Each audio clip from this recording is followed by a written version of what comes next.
साधारण 1 कोटी अपात्र महिला लाभार्थी लाडकी बहीण योजनेमध्ये कशा प्रकारे त्यांना पैसे वाटले गेले, दिले गेले हे समोर आलंय। 1 कोटी, साधारण 1 कोटी तुम्ही बेकायदेशीरपणे या पैशाची अफरातफर केली मतं विकत घेण्यासाठी। सरकारी तिजोरीचा हा उघड अपहार आहे।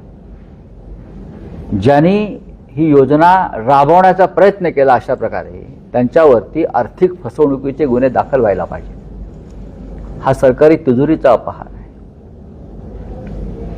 का बँकेमध्ये किंवा सरकारी खात्यामध्ये 500 रुपयाचा अपहार झाला तरी गुन्हे दाखल होतात, त्यांना बडतर्फ केलं जातं।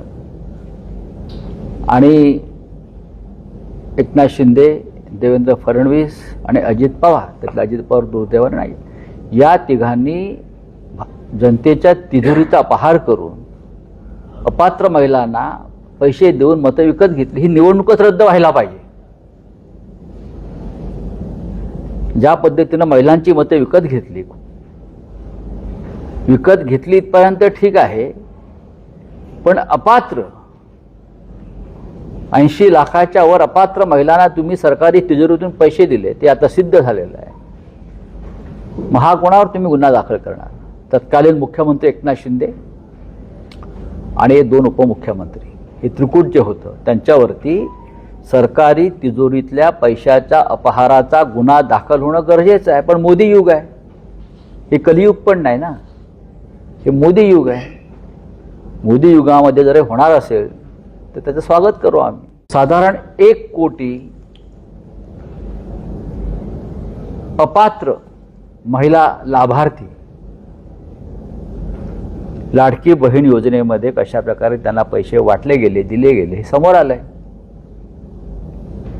1 कोटी, साधारण 1 कोटी तुम्ही बेकायदेशीरपणे या पैशाची अफरातफर केली मतं विकत घेण्यासाठी। सरकारी तिजोरीचा हा उघड अपहार आहे। ज्यांनी ही योजना राबवण्याचा प्रयत्न केला अशा प्रकारे त्यांच्यावरती आर्थिक फसवणुकीचे गुन्हे दाखल व्हायला पाहिजे। हा सरकारी तिजोरीचा अपहार आहे। का बँकेमध्ये किंवा सरकारी खात्यामध्ये 500 रुपयाचा अपहार झाला तरी गुन्हे दाखल होतात, त्यांना बडतर्फ केलं जातं।